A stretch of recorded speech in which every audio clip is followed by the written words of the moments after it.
Assalamualaikum sobat-sobat menikmat alur film. Kesalahan yang pernah dibuat di masa lalu terkadang kita butuhkan sebagai bahan pembelajaran agar di masa yang akan datang kita tidak mengulang kesalahan yang sama. Seperti yang dikisahkan dalam film yang berjudul Forgotten tahun 2017, di mana seorang pria berusaha untuk bisa melupakan masa lalunya tapi malah kebablasan hingga keluarganya sendiri pun jadi terlupakan. Dan meskipun kini dia tinggal bersama kakak dan kedua orang tuanya, namun anehnya mereka bukanlah keluarganya yang asli. Lantas siapakah mereka dan di manakah keberadaan keluarga pria ini yang sebenarnya? Oke sob, daripada makin penasaran, mending kita langsung aja masuk ke alur ceritanya.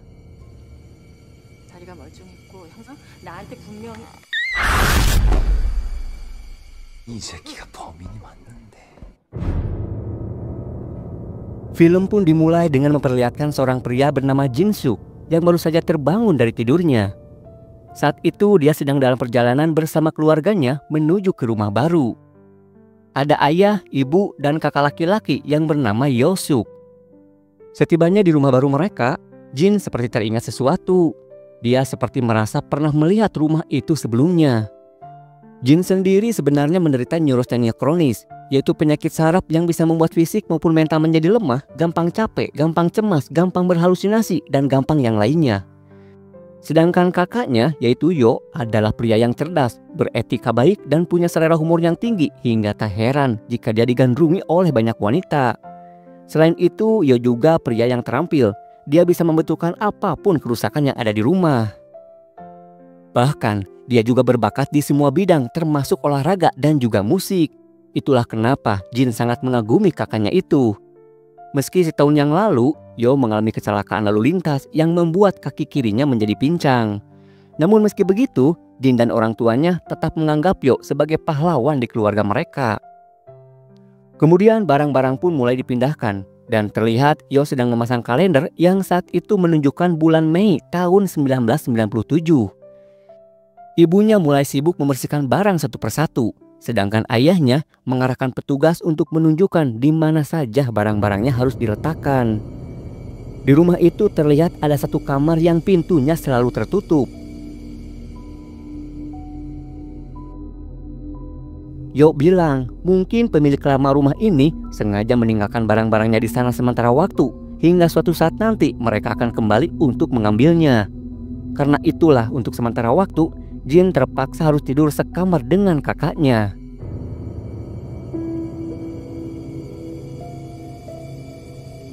Saat diminta membantu ibunya di bawah, seorang petugas bertanya kepada Jin, "Apakah itu beneran kakakmu, Jin? Emang umurnya berapa?" Seakan-akan petugas ini keheranan. Namun belum sempat menjawab, tiba-tiba Yo datang dan bilang ke petugas itu kalau dia dipanggil oleh temannya. Kemudian saat makan malam, Jin kembali bertanya tentang apa isi dari kamar yang tertutup itu. Ayahnya pun mengatakan jika di sana sepertinya semacam gudang yang isinya koper-koper milik pemilik sebelumnya. Dan mereka pun mewanti-wanti untuk tidak masuk ke dalam kamar itu. Lalu tiba-tiba terdengar suara barang jatuh dari kamar tersebut.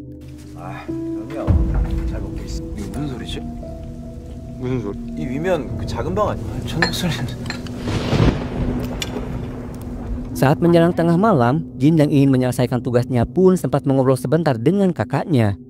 Lalu saat mendengarkan lagu sebelum tidur, lagi-lagi terdengar suara aneh dari kamar tersebut. Dan bahkan sob, kini pintunya terlihat terbuka lalu tertutup lagi. Lalu saat Jin akan masuk ke dalamnya,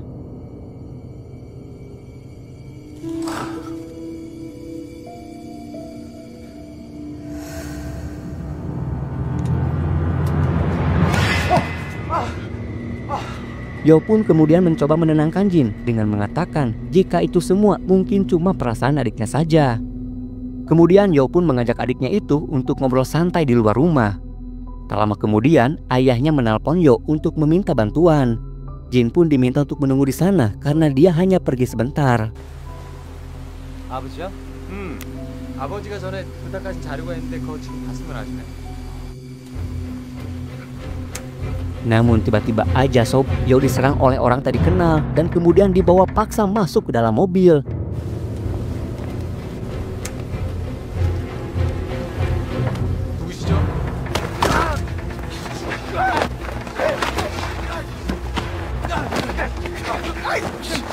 Jin pun mencoba mengejar, bahkan dia sempat menghafal nomor plat mobilnya. Lalu dengan paniknya, Jin pun mengabari kedua orang tuanya jika Yo telah diculik.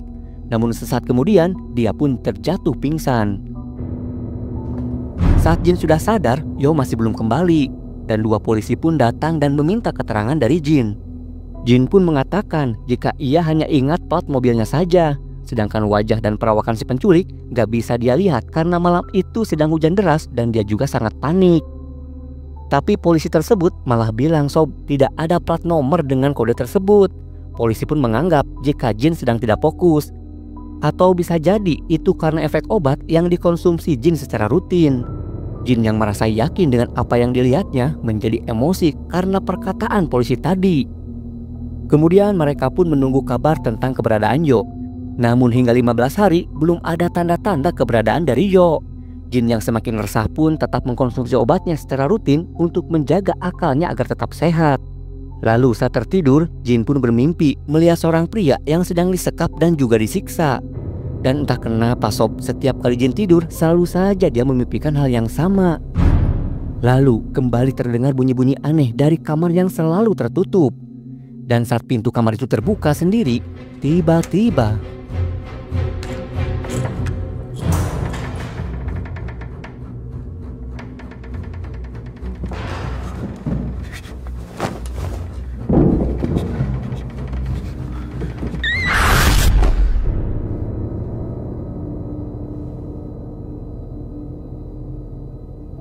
paginya Yo pun sudah kembali.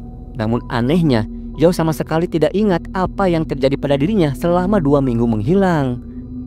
Lalu di malam harinya, saat tengah malam, Jin terbangun karena mendengar suara pintu depan yang ditutup. Sementara kakaknya sudah tidak ada entah kemana. Jin yang tidak merasa curiga sedikit pun kembali melanjutkan tidurnya.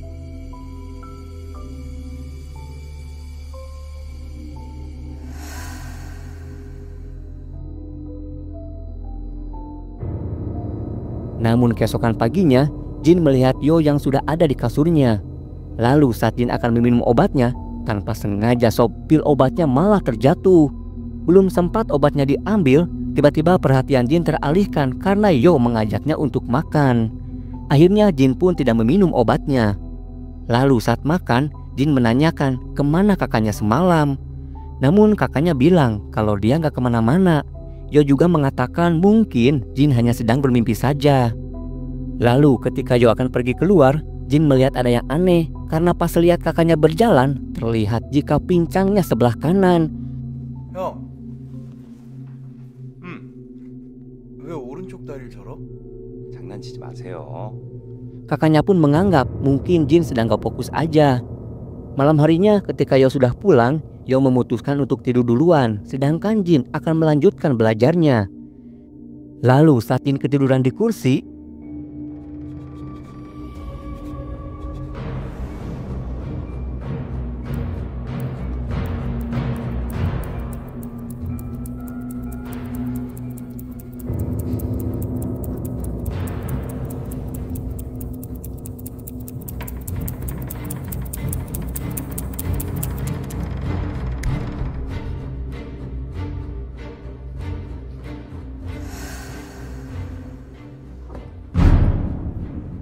dan ternyata Sob, Jin tadi hanya pura-pura tidur.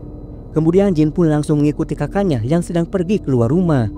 Lalu saat Jin mengintainya, ternyata Sob, terlihat kalau kakaknya tidak pincang sedikit pun. Jin pun terus mengikuti kemana kakaknya pergi. Dan kini bukan hanya dia berjalan normal, tapi dia juga tidak menggunakan kacamata. Bahkan Yo terlihat jalan sambil nyebat rokok. Sampai tibalah Yo di suatu tempat dan bertemu dengan 2 orang yang ternyata Sob, mereka adalah polisi yang pernah meminta keterangan dari Jin sebelumnya. Yo pun terdengar mengucapkan kata-kata kasar dan dia pun terlihat pergi dari sana. Jin pun berusaha untuk terus mengikutinya, tapi tiba-tiba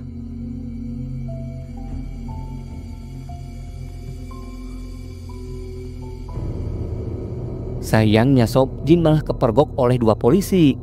Jin yang berusaha kabur pun berhasil bersembunyi. Namun tiba-tiba ada seseorang yang membekap Jin dari belakang.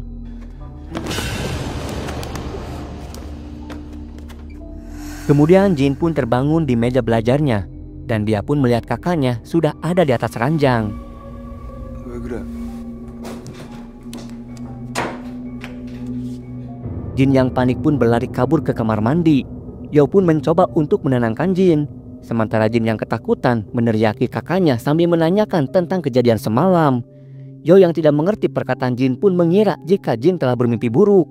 Namun Jin bilang jika dia mendengar suara pensil itu, bahkan dia juga melihat dengan jelas apa yang dilakukan Yo semalam. Dengan penuh emosi, Jin pun berteriak menanyakan di mana keberadaan kakaknya. Hingga kemudian suasana pun tiba-tiba hening. Lalu saat Jin keluar dari kamar mandi, seketika itu Yo pun langsung menjatuhkan Jin.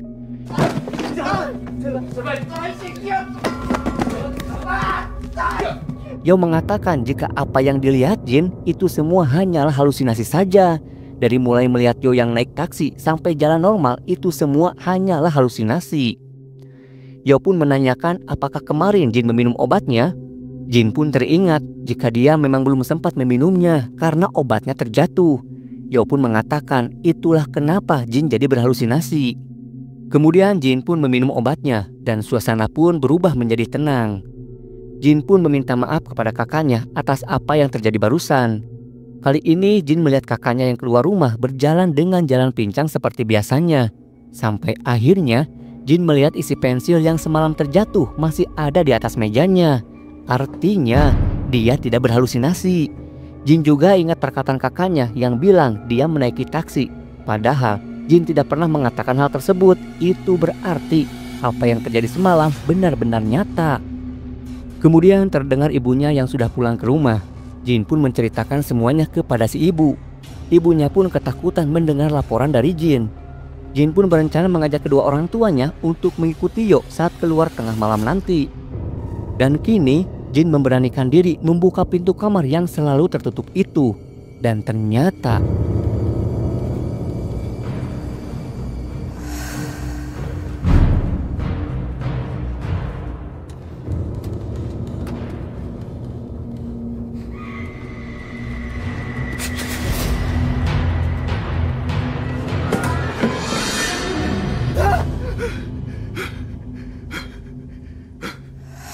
Jin yang panik pun berusaha untuk menenangkan dirinya karena dia tidak tahu apakah ini nyata atau hanya halusinasi belaka. Sampai akhirnya dia mendengar ibunya yang sedang menelpon. Ibunya mengatakan jika Jin sepertinya sudah tahu apa yang sebenarnya terjadi. Jin yang terkejut mendengar itu tidak sengaja melangkah dan membunyikan lantai kayu. Ibunya pun langsung mengecek isi rumah. Jin yang sembunyi di luar pun segera kembali ke dalam kamarnya. 아니야. 분명히 소리를 듣긴 들었는데.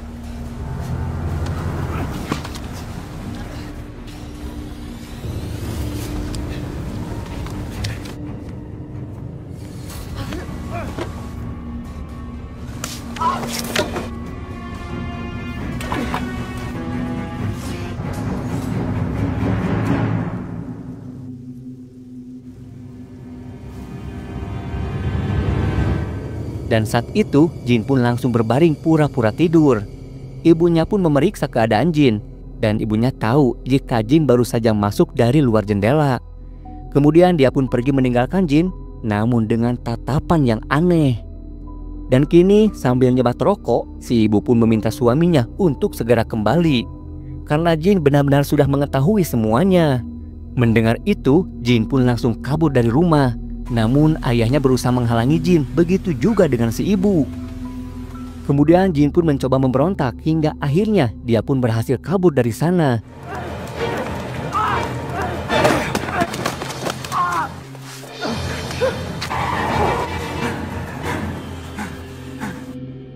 Kemudian Jin pun berlari masuk ke kantor polisi.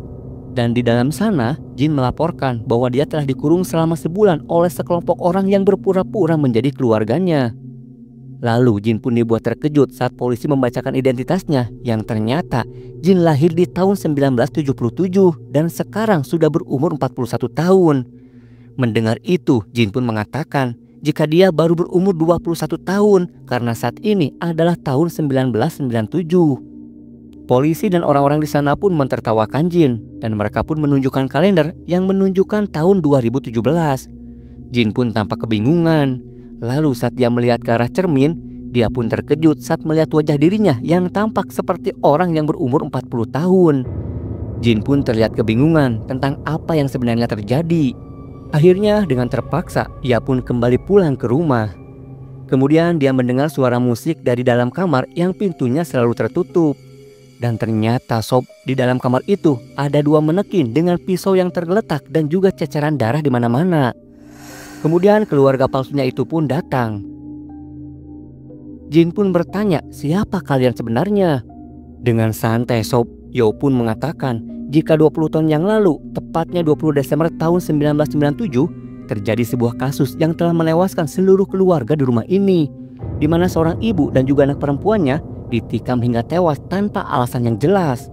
Namun sayangnya polisi gagal menangkap si pelaku sampai akhirnya kasus itu pun mulai dilupakan.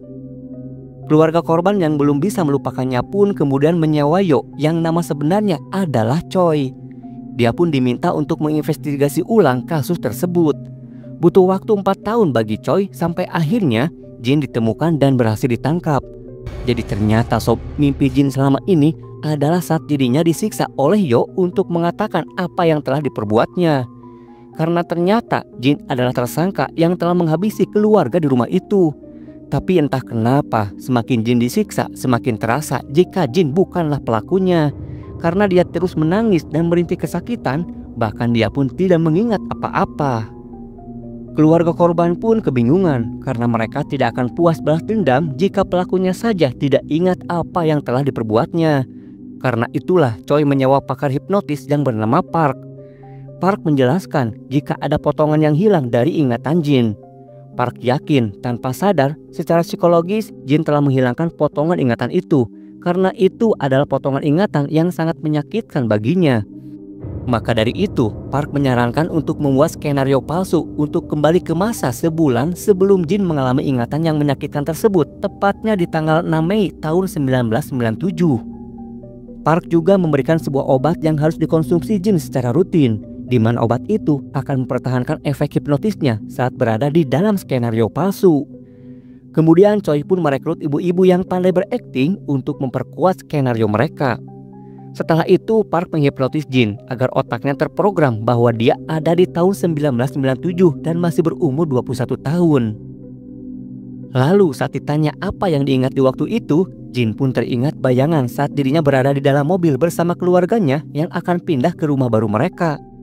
Dan dari situlah mereka mulai memasukkan diri dan berperan sebagai keluarga palsunya Jin. Beberapa kali skenario mereka hampir ketahuan, seperti saat petugas pindahan yang heran ketika Choi dipanggil kakak oleh Jin karena petugas merasa kalau muka Jin jauh lebih tua. Dan juga bunyi-bunyi aneh dari kamar tertutup yang ternyata berasal dari 2 anak buah Choi yang sedang menyiapkan TKP. TKP pun sengaja direkayasa ulang dengan tujuan agar Jin bisa mengingat apa yang terjadi saat melihat TKP tersebut. Selain itu sempat juga terjadi hal-hal di luar perkiraan, seperti saat Choi ditangkap polisi karena diduga melakukan penipuan dan tindak kekerasan. Begitu juga dengan hujan yang belum kunjung turun, padahal mereka menunggu hujan deras agar puncak skenario sama persis dengan kejadian 20 tahun yang lalu. Setelah itu mereka pun sengaja menunjukkan kejanggalan demi kejanggalan agar rasa curiga Jin semakin meningkat. Dan skenario puncaknya adalah saat Jin masuk ke TKP rekayasa itu di malam saat hujan sangat deras. Namun tetap saja Jin tidak bisa mengingat apa yang telah terjadi 20 tahun yang lalu. Choi yang yakin jika Jin adalah pelakunya semakin kesal karena Jin belum juga mengingat perbuatan kejinya dulu. 1997년 12월 20일. Di dalam mobil, Choi pun berjanji jika Jin akan mati dengan cara yang paling mengenaskan. Karena merasa terintimidasi, dengan cepat Jin pun langsung kabur dari mobil.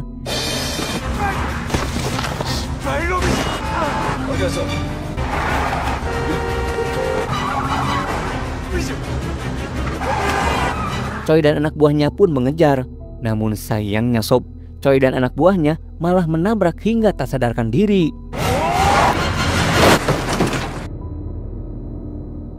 Sementara Jin sendiri berhasil lolos dari kejaran Choi. Lalu saat hendak menyeberang, tiba-tiba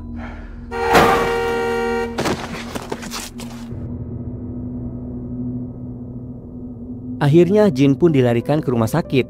Dan saat tak sadarkan diri, Jin akhirnya teringat jika ternyata 20 tahun yang lalu di bulan Mei tahun 1997, hari itu Jin dan keluarganya memang akan pindah ke rumah baru.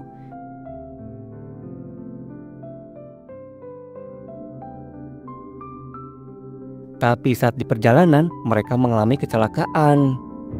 Kedua orang tua Jin sudah meninggal, tapi kakaknya masih koma di rumah sakit. Dan saat itu bertepatan dengan terjadinya krisis moneter di Asia, termasuk Korea Selatan. Jin yang sudah kehabisan uang untuk pengobatan kakaknya mencoba melamar kerja dengan meminta bayaran beberapa bulan di muka. Bahkan dia juga mencoba pinjaman sana-sini, tapi semua menolaknya.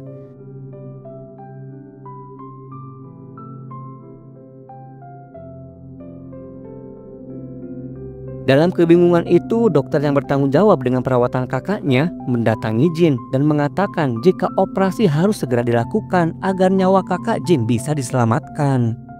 Merasa sudah tidak ada pilihan lain untuk mendapatkan uang, akhirnya Jin pun menyebarkan ke internet bahwa dia rela melakukan pekerjaan apapun demi bisa mendapatkan uang. Kemudian seseorang dengan nickname Jenggot Biru menghubungi Jin. Dan dia pun menawarkan pekerjaan dengan imbalan yang sangat besar asalkan Jin mau melakukan pekerjaan yang dia berikan, yaitu melenyapkan nyawa seseorang. Semalaman Jin berpikir sampai akhirnya dia memutuskan untuk menerima pekerjaan itu. Kemudian Jin pun ditelepon dan diberikan alamat rumah yang ditinggali oleh seorang ibu dan 2 anaknya. Dan rumah itu adalah rumah yang selama ini dipakai untuk skenario palsu. Jin pun diperintahkan untuk menghabisi ibunya saja, sedangkan 2 anaknya tidak boleh terluka sedikit pun. Namun saat Jin akan melancarkan aksinya, dia pun merasa ragu. Akhirnya Jin pun mengurungkan niatnya. Namun ternyata saat itu si ibu malah terbangun dan berteriak ketakutan. Kemudian anak perempuannya pun datang sambil histeris ketakutan. Jin pun berusaha untuk membuat mereka berhenti berteriak. Namun saat mendobrak pintu, tiba-tiba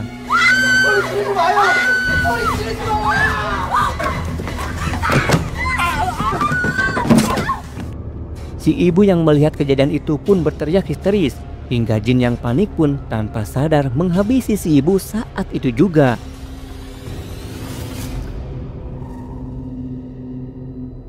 Tindakan tak sengaja itu membuat Jin menjadi shock. Namun saat akan pergi, si anak yang paling kecil melihat Jin dan memanggilnya. Anak itu pun menanyakan keberadaan ibunya. Jin pun mencoba menenangkan anak itu dengan memintanya menghitung 1-100 sebanyak 10 kali. Lalu saat Jin akan keluar rumah, dia melihat foto keluarga mereka dan ternyata sosok ayah dari keluarga itu adalah si dokter yang bertanggung jawab dengan perawatan kakaknya Jin.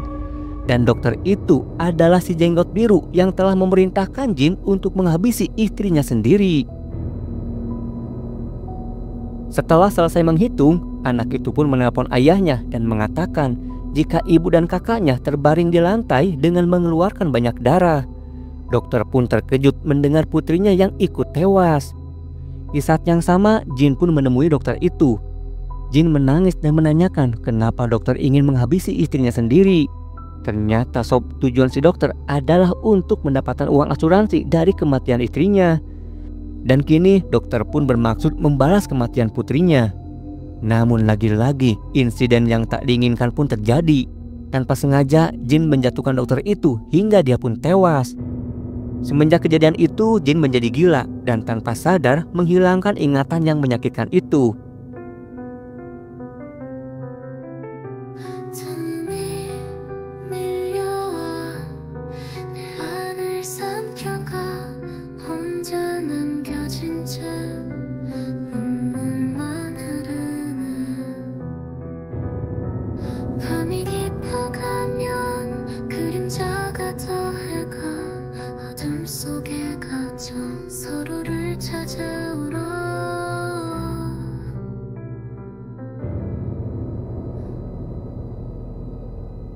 Dan kini Jin sudah tersadar di rumah sakit. Dan di sana juga sudah ada Choi yang akan memberikan cairan suntik mati ke dalam impusannya Jin. Kemudian Jin pun menanyakan di manakah keluarga korban berada. Choi yang tahu jika ingatan Jin kini sudah kembali langsung menanyakan kenapa Jin menghabisi ibu dan juga putrinya. Apakah mungkin mendapatkan instruksi dari suami wanita itu? Choi berpikiran seperti itu karena dia sudah mendapatkan informasi bahwa sebulan sebelum kematian wanita tersebut, si suami membelikan istrinya asuransi jiwa, yang mana artinya si dokter atau suaminya sudah merencanakan semuanya demi mendapatkan uang asuransi jiwa istrinya. Dan ternyata sob, anak yang diminta Jin untuk menghitung 1-100 sebanyak 10 kali itu adalah Choi. Dengan wajah penuh amarah, Choi pun mengatakan kenapa Jin tidak menghabisi sekalian anak kecil tersebut. Choi sangat kesal karena semenjak kejadian itu dia harus hidup bertahun-tahun di dalam panti asuhan. Sedangkan semua harta warisan dirampas oleh keluarga besarnya. Dan setiap malam Choi hanya berpikiran untuk membalas dendam terhadap pria yang telah melenyapkan semua anggota keluarganya. Jin pun mencoba meminta maaf. Dan sekali lagi Choi bertanya apakah Jin melakukan itu atas instruksi dari ayahnya. Sambil menahan tangis, Jin pun mengaku jika tindakannya itu atas dasar keinginannya sendiri. Mendengar itu, Choi pun semakin emosi karena Choi tahu Jin sengaja berbohong untuk melindungi nama baik ayahnya. Kemudian Choi pun pergi meninggalkan Jin. Setelah mengetahui bahwa ayahnya sendirilah yang memerintahkan Jin untuk menghabisi ibunya, Choi pun terlihat putus asa seolah tak ada harapan lagi untuk menjalani hidup. Sementara Jin yang merasa sangat bersalah pun memilih untuk menyuntikkan obat yang dibawa Choi hingga dia pun tewas seketika.